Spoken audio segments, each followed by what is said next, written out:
안녕하세요. 헬로 트레킹의 정우 현아입니다. 오늘은 저희가 덕유산 코스 정리를 준비해 봤는데요.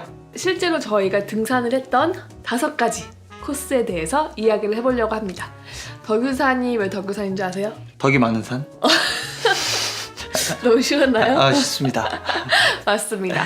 덕이 많고 너그러운 모산이라고 해서 덕유산이라고 붙여졌다고 합니다. 덕유산은 백두대간의 중심부에 위치해 있고요. 1975년도에 10번째 국립공원으로 지정되었다고 합니다.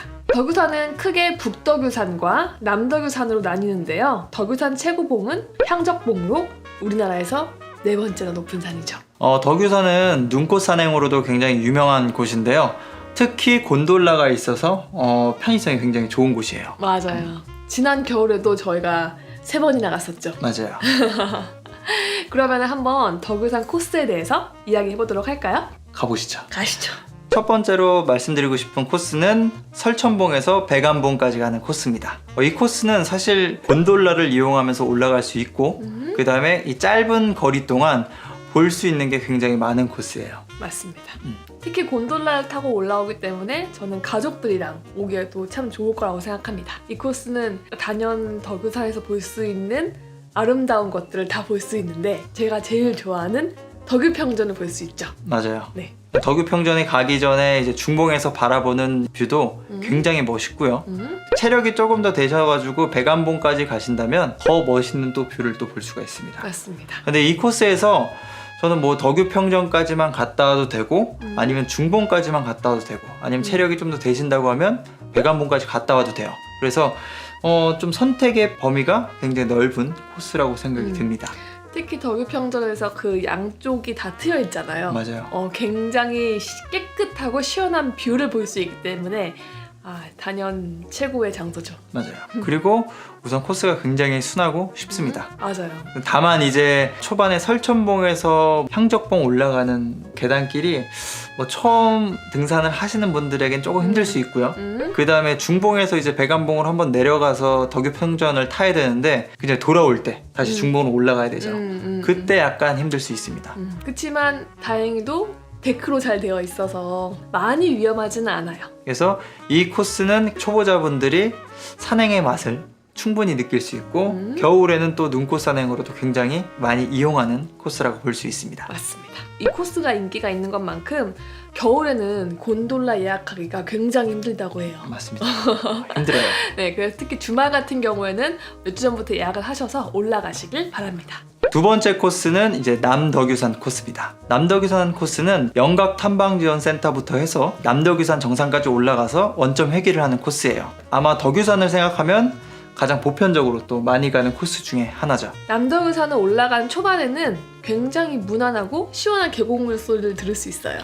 근데 여기가 이제 정상 도착하기 1km 전에 계단이 어마어마합니다. 맞아요. 경사도 높고 그 길이도 장난 아니에요. 저희가 최근에 그 영구종주를 했을 때 올라갔던 거 기억하시죠? 그 한밤중에 올라가는데도 정말 끝이 없더라고요. 아무래도 이제 남덕유산 같은 경우는 암산이다 보니까 돌이 굉장히 많아요. 맞아요. 그래서 이제 정상 부분에서는 계단이 암봉들 사이사이에 이렇게 쭉 펼쳐져 있는데 그 모습도 굉장히 멋있습니다. 멋있어요.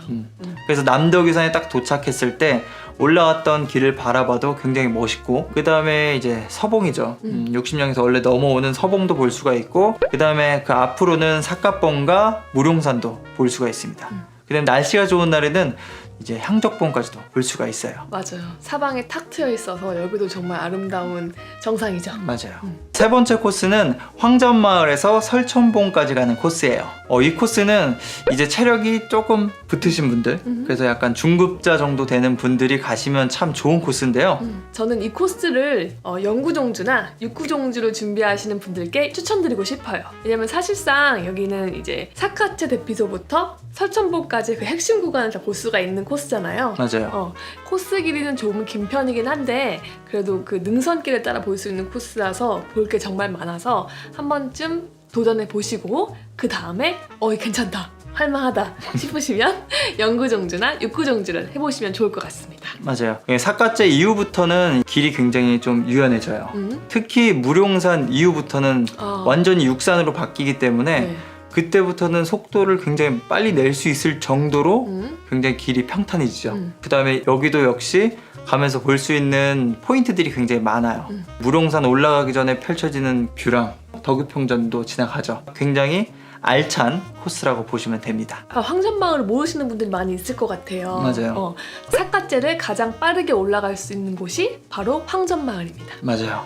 황전마을에서 삿갓제까지는 편도 3.4km 정도 걸리는데요. 초반에는 무난하게 되어 있고 이제 후반부로 갈수록 경사도가 조금 있었어요. 맞아요. 조금 있긴 한데 음. 그래도 초반이기 때문에 그리고 삿갓제까지만 올라가면 크게 힘든 구간은 없다고 보시면 되세요. 유연한 능선길을 따라 설천봉까지 갈 수 있기 때문에 종주를 준비하기 전에 한번 경험해 보면 좋은 코스라고 생각합니다. 맞습니다.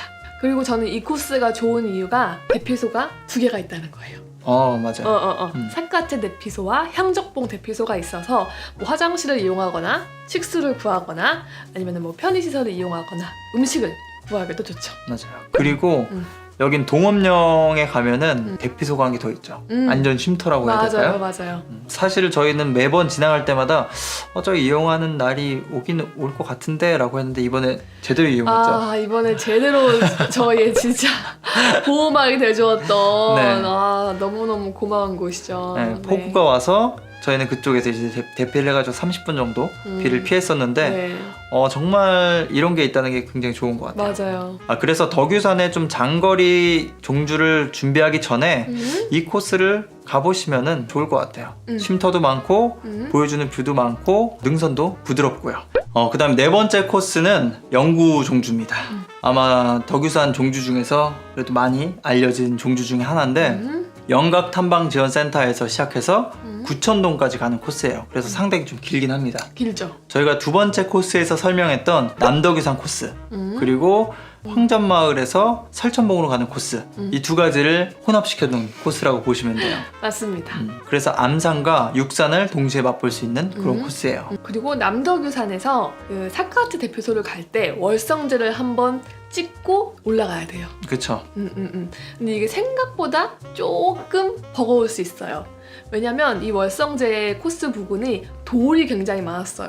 맞아요. 그래가 좀 미끄럽기도 하고 그리고 한번 내려왔다가 치고 올라가야 되기 때문에 약간의 체력이 소모되는 곳이죠. 맞아요. 그래서 이 영구종주를 준비하시는 분들은 삿갓제 대피소까지만 체력 안배를 잘 해서 가시기만 하면 사실 그 이후 구간은 뭐 순탄하게 가실 수가 있습니다. 이제 구천동으로 원래 하산을 해야 되는데 체력적으로 조금 버겁거나 힘들다고 하시면 곤돌라를 타고 내려가셔도 됩니다. 네. 영설종주네요. 영설 정도로 해도 돼요. 네. 반대로 타는 것도 좀 추천드려요. 그래서 설천봉으로 곤돌라 타고 올라오셔가지고 그 다음에 영각사로 진행을 하신다고 하면 훨씬 더 수월하게 진행을 할 수가 있습니다.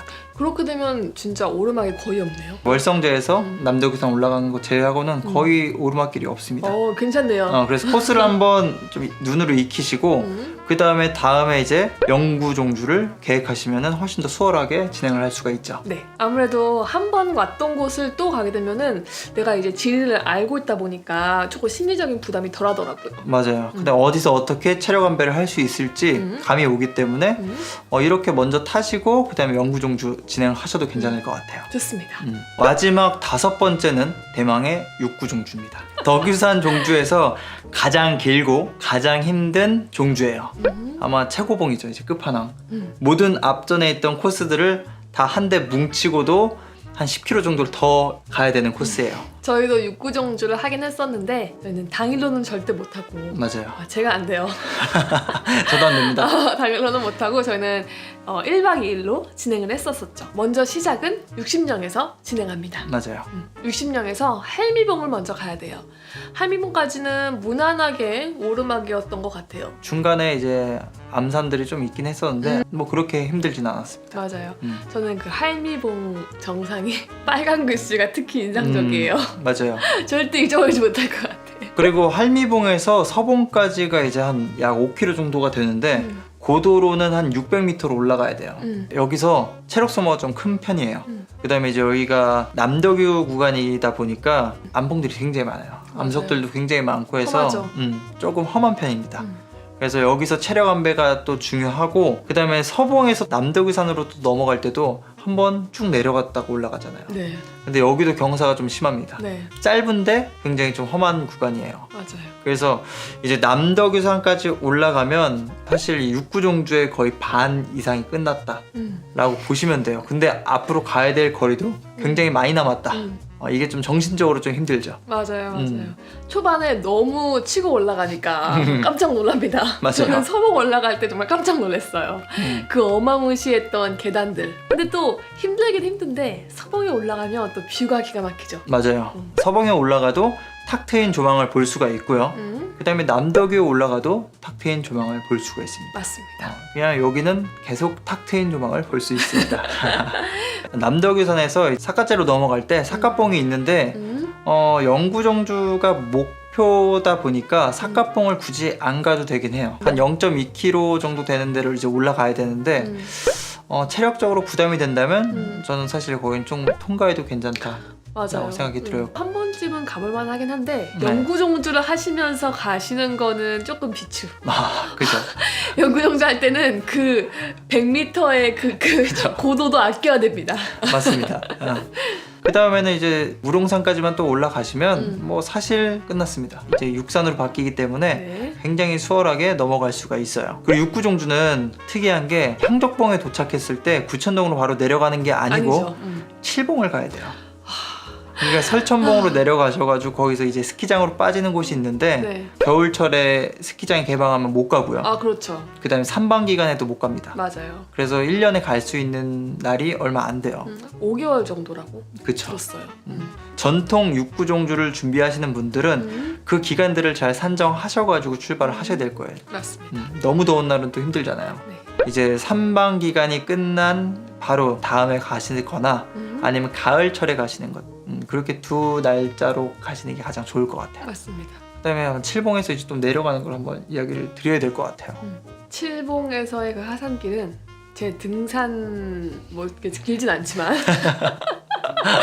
제가 지금까지 다녀본 등산 코스 중에 단연코 가장 힘들었다. 맞아. 가장 스트레스가 많았다라고 얘기하고 싶어요. 저는 깜짝 놀랐어요. 거의 1km 내려갔는데 저는 한 10km 하산길인 줄 알았어요. 맞아요. 제가 1km 내려가는데 한 1시간 반? 진짜 그 정도 걸렸습니다. 그 정도 걸렸죠. 네. 토지가 다 무너진다고 해야 되나? 맞아요, 맞아요. 이게 그래서 뭐 접지력이랑은 아무 상관이 없습니다. 체력적으로도 거의 끝 무렵이기 맞아요. 때문에 다치기가 쉬워요. 안전장비 잘 착용하시고 내려가셔야 될 거예요. 그렇게 해서 이제 내려가시면 영구정주도 마무리가 됩니다. 오늘은 이렇게 해서 저희가 다녀온 덕유산에 대한 정보를 다 정리해봤습니다. 코스가 굉장히 다양해요. 사실 뭐 가보신 분들은 어떻게 연결하냐에 따라서 그 코스들이 달라질 수 있는데 저희가 직접 경험했던 코스를 기준으로 5가지 정도 꼽아봤고요. 이 코스들을 가지고 산행 계획을 해보시면 좋을 것 같아요. 혹시 덕유산 산행을 준비하시는 분들 중에서 영상에서 뭐 안 나와서 궁금하신 점이 있으시면 아래 댓글 달아주시면 제가 댓글로 답변을 드리도록 하겠습니다. 그럼 오늘 영상은 여기서 마무리하고요. 다음 산행 때 뵙도록 하겠습니다. 시청해주셔서 감사합니다.